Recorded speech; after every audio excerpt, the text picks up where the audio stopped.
for this particular shot. Okay, so group photo up muna po tayo. So group photo up, sitting down. One sitting down first.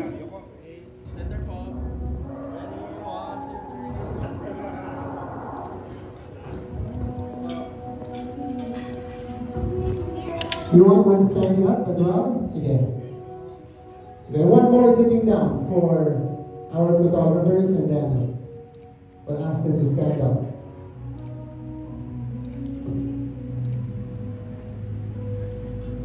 Ayan, sige. Okay, po muna tayo. Again, right in front of the stage.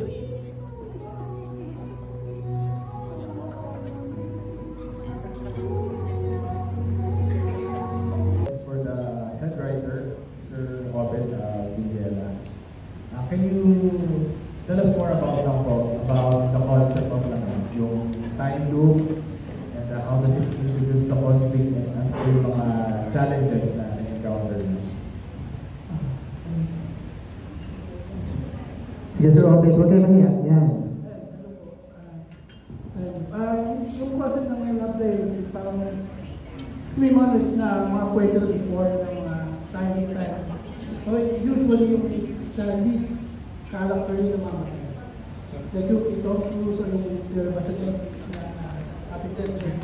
So yung pinubukan namin ito, may sinabi na ibahin. Parang what if hindi ko yung namamatay, hindi ko yung namamatay. Parang ano ba yung worst day in our life na parang what if mangyari ng pag-uwi? Kaya napunta tayo sa pag-uwi yes, makapunta tayo sa then yung challenge is kasi yung time loop na pag-uwi natin before is usually may siba. Kasi pag-uwi natin sa pag-uwi nakakasawa, yung challenge for us is to make engaging enough na dapat na siya na relation na something like which is for months. Thank you, sir. And I also have a question for one of our executives, kung sino po yung gustong sumagot.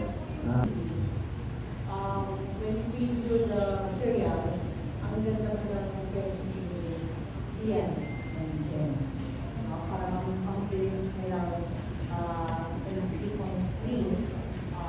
Kaya tama lang na ito ang nag-iisip na bago for the viewers. Dahil nabigay talaga yung tamang nahanap ko yung concept. Thank you, Bob. Thank you so much, Sir Alan of Philippine Daily. Sir, Sian is driving Mercado for Italy's Ayun po, yung challenge na rin sa director, yung may hawak ng project, kung saan mag-work, saan mag-work chemistry, and sobrang saya ko dito kasi number one, siguro na i-prepare na yung director deal na before it goes over. Kasi nung may starting natin there, wala nang chemistry there. Ako ang lagi kong hilinan yung mata eh. Doon ko nakikita kung fake, doon ko nararamdaman yung totoo. Sa kanila totoo. Para alam naman natin yung mga partner sila in real life. Pero gano'n sila kagaling. Yung pag nag-action ka na, para na sila mag-asawa ng mamaalan at hanggang mamatay. I'm so lucky to have been given this cash. Ang question lang po sa pag-direct po ng story involvement po ng time. Gano'n po siya kahirap? Time-consuming po ba siya? Or mas kailangan, gano'n po siya katitalya? Sobrang hirap, para ako naka-time loop with the Hindi po. Like what Robin said and Miss Cathy said, sa movies nakita na natin. So, parang ngayon lang yata sa isang mahaba na series. Ang challenge for us, for me especially, kasi umuulit siya, paano kaya may engage yung audience na hindi repeat experience yung mararamdaman nila? And napakaganda naman po ng script namin na every time may look, may bago. So challenge sa akin na example, yung accident na napanood natin, we had to shoot that with 7 cameras kasi ilang beses siya pupulit sa storya with different points of view. So talagang nabaliw-baliw ako na tayo pa ako ng mga araw na sinushoot yung eksena eh. Sobrang challenging po, pero fortunately for us, maganda naman yun. Hindi po nagyaya ba? Pag-ituhan naman naman. Thank you. Last question po. Kaya Sir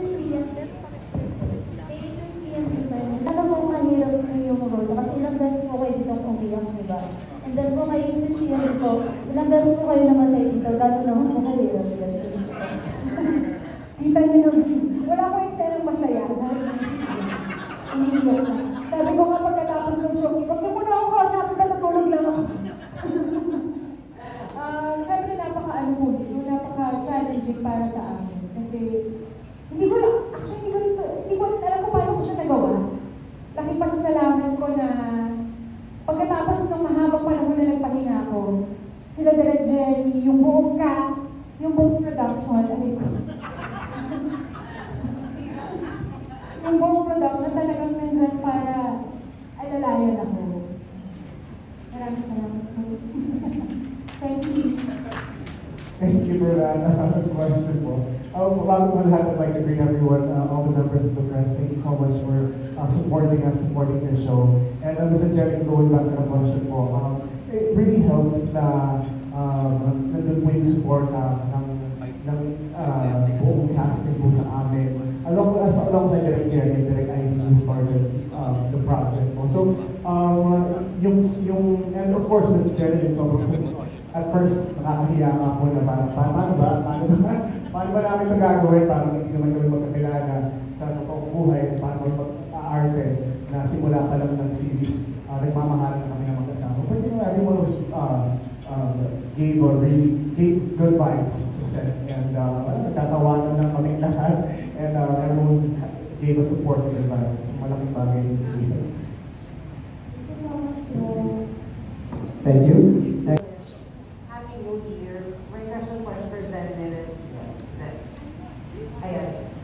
Jen, for you, of course, this is your comeback after Descendants of the Sun. So, even din naman nung before nag-break, ang tagal mo rin medyo nakahinga. So, kamusta yung naging advancement and paano yung pagbabalik mo sa GMA Press? Well, katulad ng sabi na Direk, para rin kami nasa time loop. Kasi, 3 taon na yun pa rin yung suot ko. Pagbalik ko, ito na naman yung suot ko. So, parang, okay, nasa time loop ako. Ganun siya kahirap. Siyempre, dumaan din ako sa 2 taon na nag-mommy ako, naging mommy ako ulit, nagpahinga ako. So, pagbalik ko parang, paano ba ako magagawa yung ganun pa rin yung itsura ko, yung acting ko, dapat hindi mo kong kinakabahan. Kasi parang hindi na ako marunong. Pagbalik ko parang ako natataka, yung ganun, sorry. Tawag ko ganun. Parang ganun yung feeling na, ay nabahala sa akin, ako talaga yung nervous ko pagkabalik ko. Pasalamat na lang ako, yung mga co-actors ko talaga. Si Direk, andyan para talaga sa mga co-actors. Sian, how did you support Jen? Kasi syempre, ang tagal nga ng break ko. So, paano na-maintain yung relationship as friends? And of course, yun nga, sabi naman nila ang ganda ng chemistry, no? So, huling hindi yun parang mahot nung nawa natin yung tapings ng samantala. I think, siguro malaking bagay po na na-break po yung ice sa aming dalawa na I don't know, tatawanan lang po kasi kami, enjoy lang po talaga namin yung mga nangyayari. Siyempre, there's a lot of unpredictable things happening on set. Pagtulad nung sabi nga ni Chen, like mga 2 years or a year na after pandemic, medyo tumigil po kami, tapos bumalik. Tapos sometimes, yung mga damit na suot namin lalo na ako pala. So yung damit na suot ko from a year old, hindi na kasha, so bumibigyan siya. So parang dun po parang dun po siya nagsimula na nagtatawahan na lang kami. The ice were slowly nag-break po siya. And that's pretty much the situation. Sian, how was it like shooting yung accident scene over and over again? Ilang beses ka namin nakita sa iba-ibang Mahirap po sobra because direct, gano'n katagal mo natin siya shoot, parang 3 days, parang 1 week po siya. You know, it was really hard syempre to be covered in blood always. Pero wala naman po yun compared sa pinagdaanan na Jenny, na Ina, na parang mayat-mayat, sumisigaw, parang 100 takes po sila. So ako parang naman po nakahilalang naman po ako sa mag-init na sa akin na naman po yun. And then last question, Jenny, yun nga, this is your pagpabalik sa Pride 5, no? So, nakaka-cliche na dito, pero may nararamdaman ka mga pressure, na-feel mo, are you overwhelmed na, people are also expecting you, and at the same time, very excited for your talk. Dahil kinabahan ako. Sorry. Hindi ako naman ngayon na. Dahil ko talaga,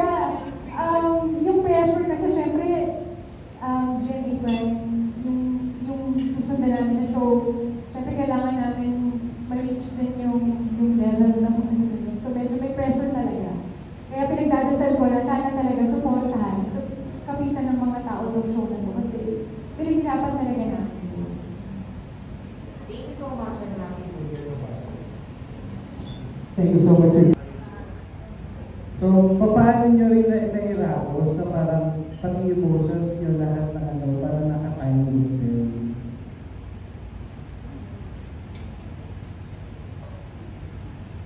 Unang-una, wala ko kaming choice. At kailangan namin siyang pagandahin. Kasi, syempre, ano ko ba? Kasi, pag sinabi mong time loop, paulit-ulit mong gagawin isang eksena, pero dapat iba-iba yung levels ng emotion. Iba-iba yung atake, iba-iba yung mararamdaman mo. Siguro kung wala si Direk Jen, hindi ko kaya. Tsaka yung buong cast, parang hindi ko alam kung paano ko siya gano'n. Tingnan ko lang po yung sinabi ni Miss Jen. Topic lang po talaga kami sa kay Direk Jen and of course yung umpisa po kay Direk Eddie. But towards the end, topic na lang po kami kay Direk Jen and with our co-actors na parang pag-uusapan po namin na ano nga ba yung nangyari? Ayaw nga pala, so tulungan po talaga siya. Dahil hindi po talaga namin ito mararaos ng wala po silang lahat sumusuporta sa amin. Pero as actors ba, nagkaroon kayo ng questions? Kasi tulad ng sinabi kanina ni Sir Grace, parang itong concept na to, talaga pang-movie to madalas kasi parang pang-short lang siya. So kayo ba, nagkaroon kayo ng question na paano natin ito pahabain as a series?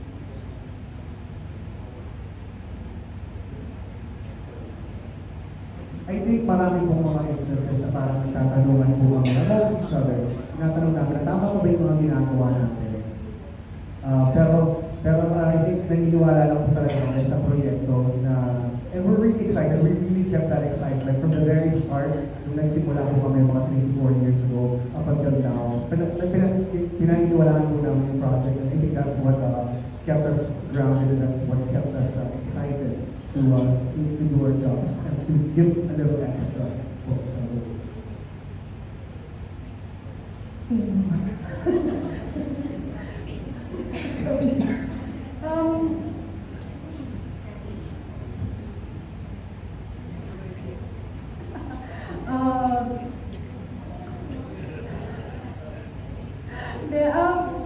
Totoo naman po na hindi basta-basta siyang gawin kasi ang haba ng show, paulit-ulit. Usually di ba sabi nyo nga, sa pelikula ginagawa mas madali kung paulit-ulit kasi maiksi na. Mahirap kapitan kasi mas mahaba yung buwan na papanoorin mo siya. Pero ginawa po namin lahat bilang galing po ng writer namin. At si Direk Jerry, very generous lahat ng mga co-artists. So talagang bago mangyari ang eksena, mag-uusap-usap, tatanungin Direk, anong nararamdaman mo dito? Pwede ba ito?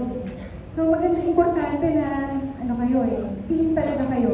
Magkakasama kayo, buuin yung show na yun nang may pagmamahal. Thank you. Sir Richard, may dadagdag lang daw si Sir Omer dun sa answers. A clarification na po with regards to the time. Hindi time yung buong show. Kasi po sa is naka-time lang siya.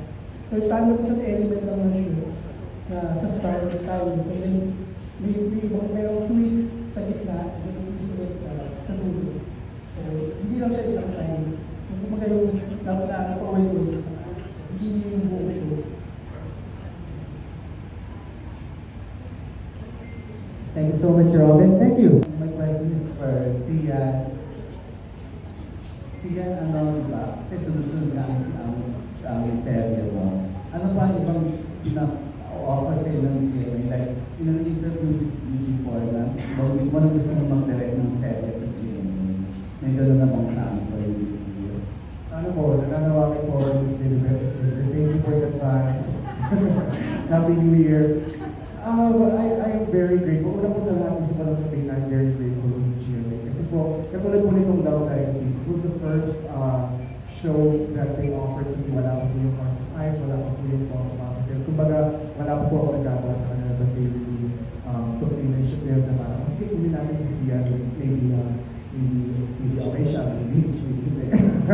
But I feel really grateful and I feel really blessed. In terms of tackling different genres or katulad directing, I got to do a project with them last year. As sa isa pong episode ng Wish ko lang, nabigyan po nila ako ng pagkakataon mag-film. And hopefully po, sana more projects po in terms of being behind the camera because yun po yung, as of the moment, that's what's fueling my soul. Talagang masaya ako na behind the camera. Alam mo yung Direct Jerry, lagi ako nagtatanong, ang saya naman behind, ano nangyayari dyan? Matanong po talaga ako. As of pag-direct na pala, yes. Tapos yan, ang dami na nabigay sa yung roles. Gumanap ka ng lalaki na buntis, figure skater, tapos dito naman, paulit-ulit ang mamamatay. Ano pa yung role ng gusto mong gawin na never yung mga role? Para sa akin po, dito po ako nakakakuha ng action. Kumbaga, I think yun po yung mga or something dark na bida ko sa bida, something like that. In the future, hopefully. And my last question to you is, tatanong ko din kayo mamaya. Since this is the time of the year, tanong ko lang, how did you celebrate your Christmas and New Year? My Christmas this year, I spent it with my mom, my Lola, and my dad. Ganun lang po kasi, in the house. Kumain din po ako maka-alis kasi I'm currently doing a project under Direct Mark Reyes. It's a collaboration between Viva and GMA. So, hindi na rin po ako para sa akin. Tapos na muna yung proyekto bago yung bakasyon. But yun po, simple lang po yung salo-salo namin sa bahay lang po namin. New Year. Ganun din po. Hindi po kami masyado. Takot po yung mga seniors sa papunta sa mga 8 o'clock tulog na po sila. But yun po. Thank you. Then ikaw, ano ka nag-celebrate? Kayo nag-celebrate ng Christmas and New Year? Buong family, nag-break kami sa Japan. Kasama yung mga kids. Ganun, simple lang. Tapos New Year, ganun lang din po. Ano lang kami, sa bahay lang kami. Hindi na kami nag-fireworks. Nanood lang kami sa labas ng bahay. Ganun lang po. Thank you and congratulations. Thank you, Sir Roman. Ito ka talaga. Pero mamaya, tatuloy kita dyan. Tanungin ko muna si Ina at si Mike. Kung magkatabi na kayo. Kasi tinignan ko yung inyong mga, in-stop ko yung filmography nyo. Meron pala kayo nakagawa ng teleserye yung Jenny. May nagawa na ba kayo? First time. First time. Ikaw, Mike? Parang wala. May nagawa na po kami yung movie. Yung Love Struck. Love Struck ni Love to Love. Pero teleserye, never po. Ayun, first time pala. So, kumusta naman na trabaho si Jenny for the first time sa teleserye? Hindi. Lagi ko sinabi ko rin nung nag-fast talk kay Tito Boy, gusto ko talaga maka-work si Jenny dati pa. Kasi nanonood, favorite ko siya sa mga MMFF films, ganyan. So medyo fan ako. Medyo fan ako ni Jen. Selfie ka ba kayo? Sama si Jen? Hindi, ngayon nga lang. Kanina ako nagpa-selfie sa kanya. Pero yun, so fan ako and kumbaga sobrang interesado ko makita kung paano siya talaga magtrabaho. Siyempre, pag nanonood ka ng movies or TV, nakikita mo na lang yung resulta. Ako, bilang gusto ko yung proseso, gusto ko makita paano ba siya mag-prepare. And yung sobrang gulat ko was that, napakagaling niya kasi ang tawag nila doon, hindi kita tali. Yun ang term nila. Yung hindi mo nakikita yung technique. Hindi mo nakikita na parang mag-build up siya. Kahit na napakahirap ng mga eksena niya. Like, hindi ko rin alam paano niya nagawa yun. Dahil talagang, kumbaga, losing your husband. Okay, today yun yung eksena ko. Pero gagawin niya, 5 beses. Yung gano'n. So, it was very nice to work with her. Tapos parang na-inspire ako na, ay, dapat gano'n. Dapat hindi nakikita yung tali. Dapat hindi nakikita yung technique. Tapos tinanong ko din siya, ano bang, like, anong technique mo? Tapos sabi nila, tumitingin ako sa mata mo. Oo, kasi sa kanya ako kumukuha. Pasalamat ako best friend ko siya. Kung hindi ko na alam gagawin ko. Baka nabaliw na ako. So parang, ano siya, yung ganun siya, like, she trusts herself, tapos may trust siya sa ka-eksena niya. So parang ako din, natin-pressure na parang hindi ako pwedeng, hindi porkit wala sa script na hindi naman ako iiyak, wala ako sa eksena. Parang I always make sure na kung sakaling sa akin na siya kumukuha, meron naman siyang mahuhugot. So yun, very happy ako talagang makawork siya. Diba? Ang anak ni Johnny Delgado lives within the pressure ni Jenny Libertado. Thank you for my lashes, Jen. Ayun, kay Mike naman, working with Jenny sa teleserye, first time pa rin naman sa. Ang tagal na kasi namin simula ng pagtrabaho namin, tapos yung eksena namin, tapos yung character very controlling, very possessive. So, nag-aalalan talaga ako na at first na hawakan siya ng maliit or hatakin siya kasi yun yung role ko. Oo nga eh. Tapos yung scene na ginagawa namin, yun yung itadrag ko siya. Doon ko first time na may experience yun, hahatakin ko talaga siya. Tapos after that, nalaman namin, buntis ka lang. So yung siya sa akin parang, oh, wait, tama ba yung ginawa ko? Baka may nasiginaling kami na, uy, ano ba yung nangyayari? But then again, na-realize ko, habang ginagawa namin yung Love and Duty, kung gaano ka-generous si Jeff kapag ka-excel na mo. Kasi every time na may ginagawa kami, tinatanong ko siya na parang, okay ka lang ba, nasaktan ka ba sa ginawa mo? Sabi niya hindi. So, doon pa lang napapalagay na yung loob ko na mas maging free pagdating sa pag-ate, lalo na bilang kontrabida para sa kanilang dalawa. Okay. Okay naman, Jenny. Itong dalawa pala may natutunan sa'yo. Yung technique na hindi dapat ipakita. Oo, may i-share mo pala sa kanila. Ikaw, huwag ka tumawag ka. Pero sabi ko nga kanina, kasi pasalamat ako na si Ina, ang respecto dito. Kasi sa dami ng beses kong dapat umiyak at sa bigat ng mga eksena ko, hindi ko ma-imagine na kung gagawin ko yung eksena na yun, iba yung ka-eksena ko. Baka hindi ko kaya. Pero dahil siya, ang dali eh, parang hawakan mo lang siya, yun na yun eh. Di ba? May acting coach ako doon. Si Ina nga, pero tsaka si Sir Noy. Libre. Libre. Kay Mike, anong masasabi mo? Kay Mike, kasi matagal ko na siya kung nakakatrabaho. Pero first time ko siya nakatrabaho ng matagal, very gentle. Talagang, ano siya, check ka niya, okay lang ba? O gagawin ko to sa'yo, okay lang, papaalam mo na bago nito. Si Mike naman, magaling talagang artista. So, hindi rin ako nahirapan. Nabubuisit talaga ako sa kanya. Gusto ko talaga siyang sampalin. Ngayon na gusto mo? Ayun, hindi. Pag ulit Jenny, nakakapikul ka. Kasi pumasok ka dito, parang ikaw yung Jenny na nakita namin 20 years ago. Tapos tatat, yung katawan na yan, yung buhok na yan. Ano ba, may makukulang ka ba? Ang transformation na ginawa mo, ano yun? Ang hirap ba?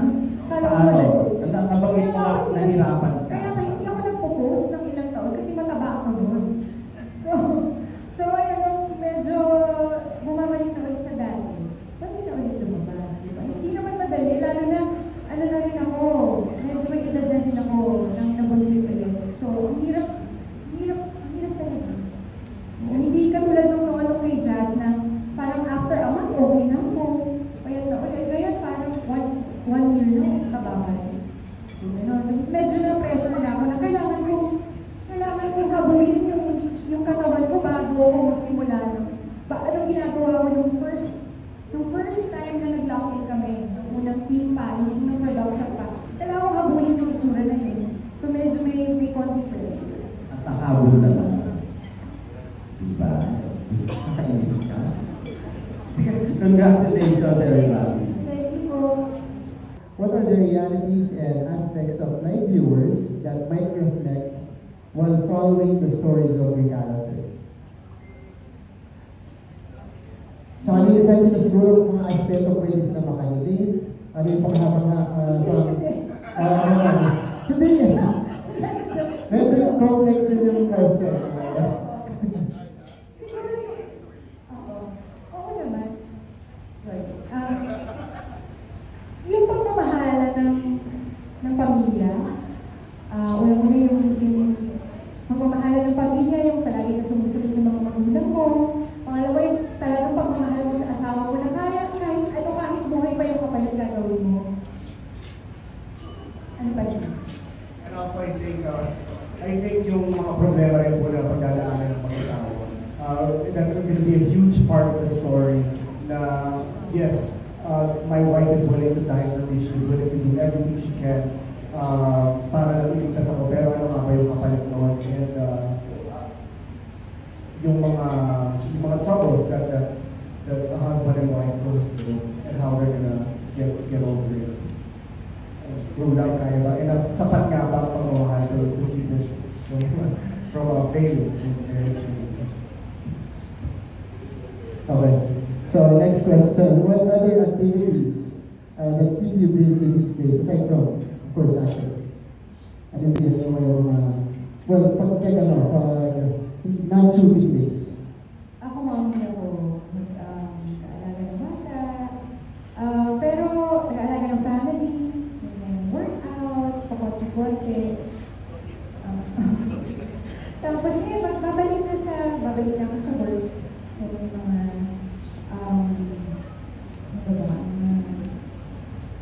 pumumotor, ayan, medyo nagmumotor ako ngayon as a black rider. Ano pa ba? Yun lang. So, ngayon, nakapokus ako dito sa series, sa promo, tapos nagawa ng movie. After doon, hindi ko pa alam. Bahala na.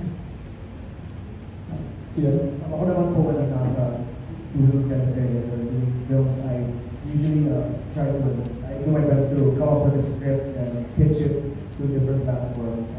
For now, we have a movie coming out. I have a movie coming out with Under the Blue Films, so I'm directing a horror film. So I'm really hoping for the best. There you go. Congratulations in advance, Ian. Last question from Sir Jerry, for the two of you. What does the word repeat in the title mean to your character and to yourself as an actor? Is it? Repeat the question. What does the word repeat in the title mean to your character and to yourself as an actor?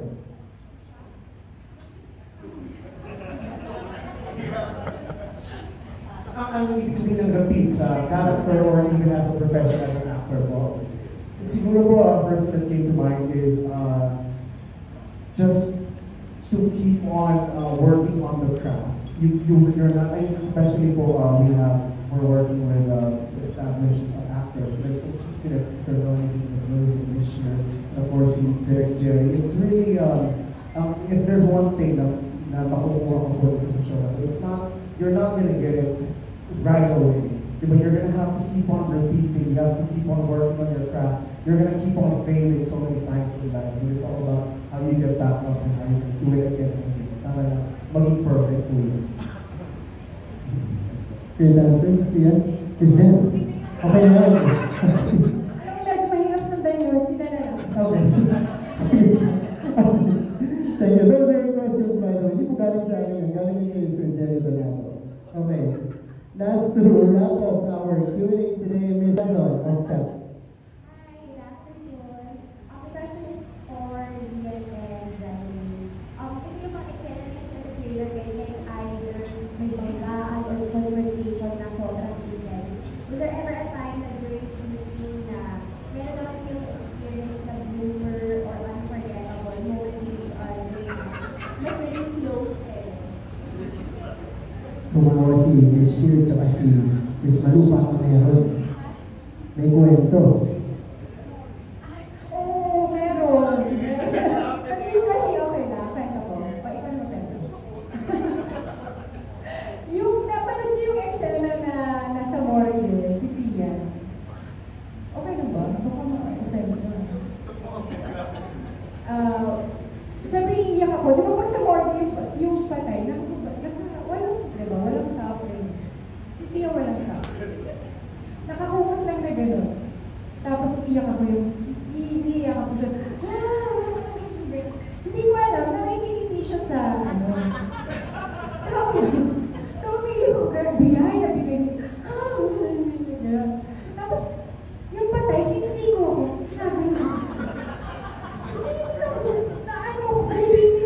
Kasi sinisigo niya ako. No, kasi kung nasa morning ako kami, nakahiga lang. No, kasi nakahiga lang ako, hindi ako pwedeng kumilos kasi nga sabi ni Jerry, huwag ka munang hihingasiyan, nakikita kita, pwede bang tumigil ka? Kasi mahirap na nga po yung eksena, nagmamadali na po lahat. Si Jerilyn po and my mom are crying. Tapos si Jerilyn po mentioned dito po sa area na to, dito po siya sumisigaw. So parang hirap na po ako, kung nanginginig na po ako, mas sinisigo ko na lang siya paalis. So I think yun po yung mga little moments na kung bloopers man or yung mga halatak talaga namin mga moments. But mabigat po talaga siya na teleserye. It's really drama, it's really tungkol sa mga pinagdadaanan ng mag-asawa ng pamilya. But yun, yun po yung one of the bloopers that we can share. So after that, mas naging close na kayo kasi I believe yung mga ganyan po mga moments, especially with si Victor all of a sudden magsa-stand up na lang po ng sample naman Vic. No, I mean, ganun po. I think that really strengthened the bond with everyone. This year, magdadala po ng pagkain, magpapakain po siya. So I think that really helped with everyone. For my last question, could you describe na lang how did you find each other after working together? Kasi super Elizabeth and Jadelyn.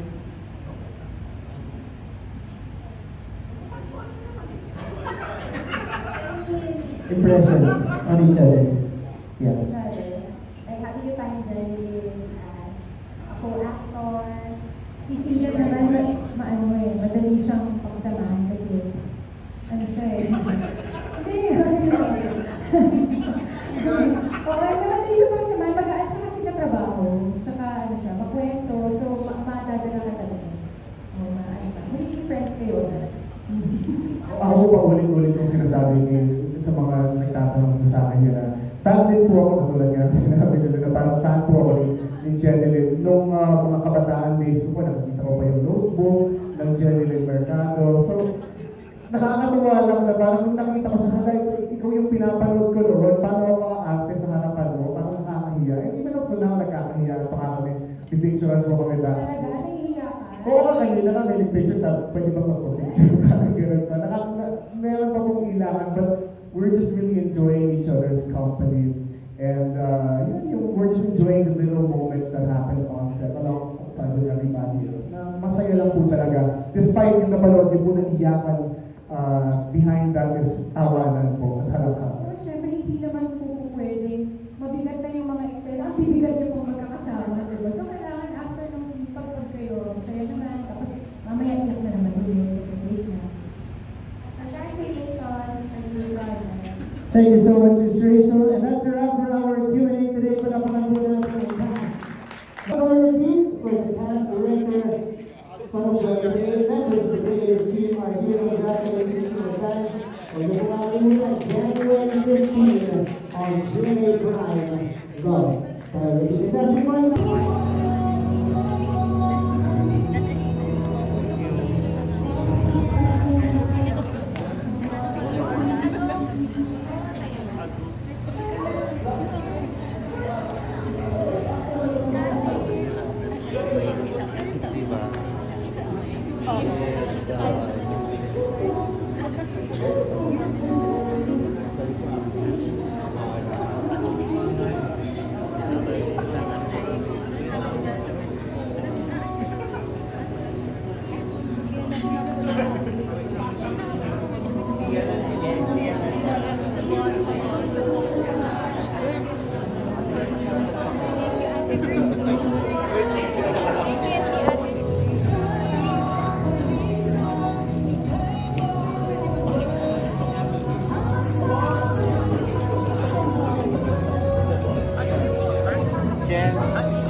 Naka 0.5 po tayo.